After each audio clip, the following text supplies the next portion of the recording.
नमस्कार, स्वागत है आप सबका दिल से रोहित चैनल में। दोस्तों, राजनीतिक नेताओं की ओर से दलों की अदला बदले का जो ये सिलसिला है वो लगातार जारी है। अब भारतीय जनता पार्टी को भी एक बहुत बड़ा तगड़ा झटका लगने जा रहा है। प्रहलाद गुंजल, जो हाड़ौती के काफ़ी दबंग गुर्जर नेता माने जाते हैं, वसुंधरा राजे के वर्तमान में कुछ सालों से काफ़ी करीबी रहे हैं। एक तरीके से उनकी आवाज़ को बुलंद किए हुए थे प्रत्यक्ष और अप्रत्यक्ष रूप से, प्रिंट और इलेक्ट्रॉनिक मीडिया के माध्यम से। बीच में नाराज़ भी हो गए थे वसुंधरा राजे से, लेकिन फ़िलहाल उनके साथ में एक तरीके से तालमेल अच्छा बना हुआ था। लेकिन अब भारतीय जनता पार्टी से उन्हें नफ़रत सी होने लगी और कहने लगे हैं कि अब याचना नहीं, रण होगा। अब रण किसके खिलाफ करेंगे? क्या कांग्रेस पार्टी में जाकर शांति धारीवाल के खिलाफ जो रण वे छेड़े हुए थे पिछले कुछ सालों से, क्या उस रण को कांग्रेस पार्टी को ज्वाइन करने के बाद भी वो चालू रखेंगे? ये तो एक देखने वाली बात होगी। लेकिन उधर दौसा से भी जगमोहन मीणा के कांग्रेस पार्टी को ज्वाइन करने की खबरें हैं। ये उस स्थिति में है, अगर जगमोहन मीणा को, जो किरोड़ीलाल मीणा के भाई हैं, अगर वो भाजपा उन्हें टिकट नहीं देती है तो हो सकता है उनके भी राजनीतिक गलियारों में चर्चा है कि वे भी भाजपा को छोड़कर कांग्रेस पार्टी को ज्वाइन कर सकते हैं। यानी सबकी अपनी अपनी महत्वाकांक्षाएं, अपने अपने ख्वाब, अपने अपने सपने, और उन सपनों को पूरा करने के लिए जो उचित लग रहा है, जिस तरह के माहौल हैं, उसी हिसाब से नेता निर्णय ले रहे हैं। पार्टी कोई ज़्यादा मायना नहीं रखती उनके लिए। लेकिन बात अब हो रही है फिर से दौसा लोकसभा क्षेत्र की, कि ये सीट कांग्रेस और भाजपा दोनों के लिए उम्मीदवारों के चयन के लिए उलझती हुई जा रही है। कांग्रेस पार्टी में ज़्यादा मुश्किलें नहीं हैं। कांग्रेस पार्टी में ठीक है, नरेश मीणा बराबर हुंकार भरे हुए हैं। मुरारलाल मीणा का पहले से एक तरीके से नाम बिल्कुल तय सा दिख रहा था सचिन पायलट की ओर से पैरवी करने के बाद में। हालांकि सचिन पायलट का नरेश मीणा के प्रति भी बिल्कुल सकारात्मक रवैया है, लेकिन हालात कुछ ऐसे हैं कि सचिन पायलट चाहते हुए भी नरेश मीणा पर आशीर्वाद नहीं दे पा रहे। लेकिन फिर भी कांग्रेस पार्टी ने इस सीट को अभी होल्ड पर रखा हुआ है। यानी सब कुछ ठीक ठाक होते हुए भी ज़्यादा कोई विरोधाभास की स्थिति भी नहीं है।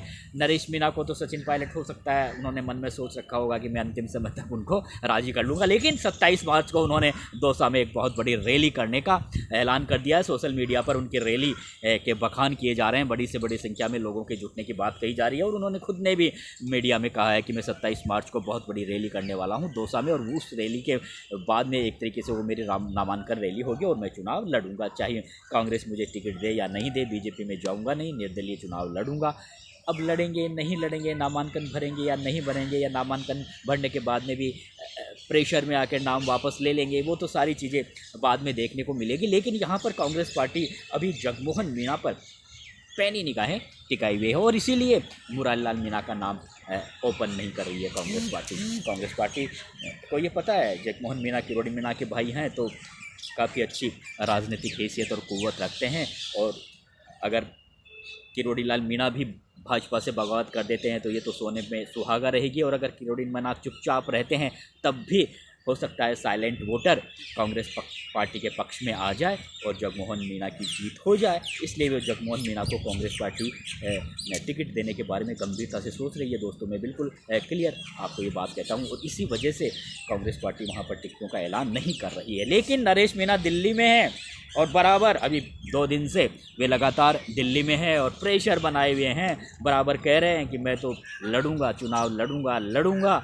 अब उनकी इस चेतावनी को या धमकी समझें, चेतावनी समझे, कांग्रेस हाईकमान कितनी गंभीरता से लेता है ये तो आने वाला समय बताएगा। लेकिन बात यही आ रही है कि अब भारतीय जनता पार्टी में एक तरीके से ये एक सूचना मिली है कि जशकौर मीणा और उनकी बेटी अर्चना मीणा एक बार फिर से डॉक्टर किरोड़ीलाल मीणा पर थोड़ा भारी दिख रहे हैं, और एक तरीके से भाजपा हाईकमान ने मन बना लिया है कि या तो जशकौर मीणा को वो फिर से उतारें या फिर उनकी बेटी अर्चना मीणा को टिकट दे सकते हैं। तो उस स्थिति में डॉक्टर किरोड़ीलाल मीणा का आगे व्यवहार और रवैया क्या होगा भारतीय जनता पार्टी को लेकर, क्योंकि वे राजस्थान सरकार के अभी कैबिनेट मंत्री हैं, इसलिए उनका मन किस तरह का आगे निर्णय करेगा भाजपा को छोड़ेंगे या मंत्री पद से इस्तीफा देंगे या चुपचाप साइलेंट बैठ जाएंगे, और फिर उनका भाई अगर जगमोहन मीणा कांग्रेस पार्टी में जाता है तो क्या उन्हें रोकने में कामयाब होंगे या नहीं होंगे, आगे उनके मन में किस तरह से वो आगे रणनीति को अंजाम देंगे,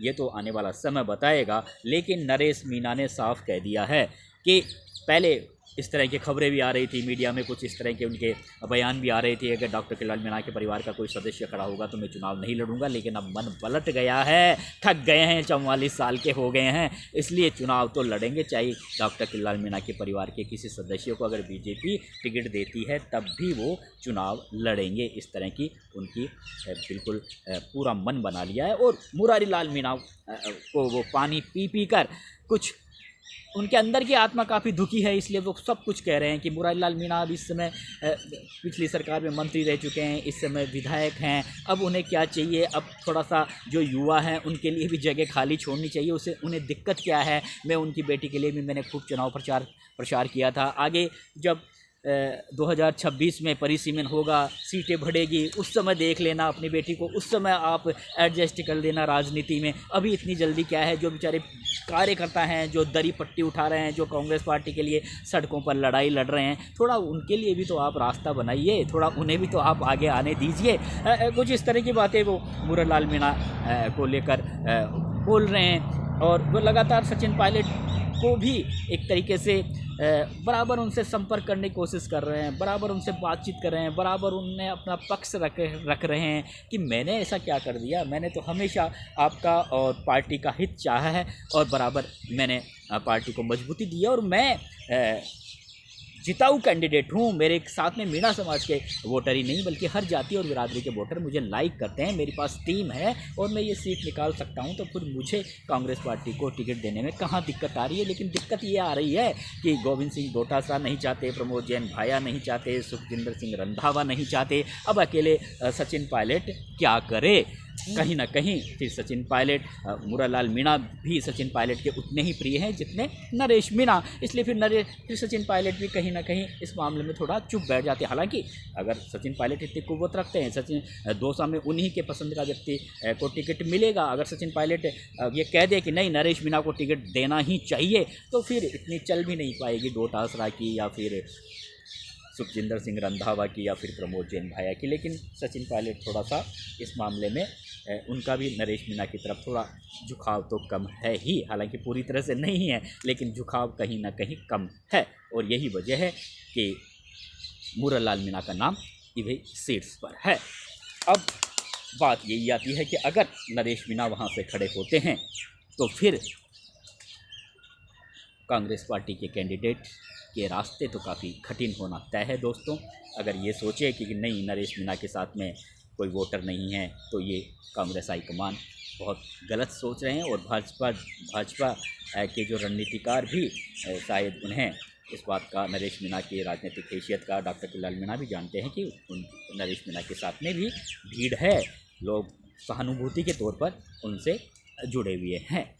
अब देखना यही है कि कौन किसको टिकट देता है। लेकिन कांग्रेस पार्टी का मैंने आपको बता ही दिया कि जो टिकट जो होल्ड रखे हुए है, जिस तरह से फाइनल नाम डिसीजन नहीं कर पा रही, हो सकता है आज फिर से CEC की बैठक है, उसमें शाम तक कोई ना कोई नाम आ जाए। 2 लोकसभा सीट पर कांग्रेस पार्टी की ओर से, भारतीय जनता पार्टी की ओर से भी पूरी तरह से जो 15 सीटें हैं, 15 सीटों पर उम्मीदवार घोषित कर ही दिए भाजपा ने, 10 सीटों पर तो नाम करीब फाइनल कर लिए गए हैं, घोषणा करनी बाकी है।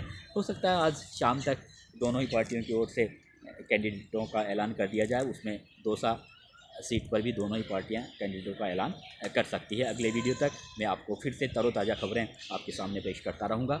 आप मुझे इजाज़त दीजिए। नमस्ते दोस्तों, रोहित शर्मा एक बार फिर से आप सबको प्रणाम करता है, आप सबको सादर नमन करता है। नमस्कार।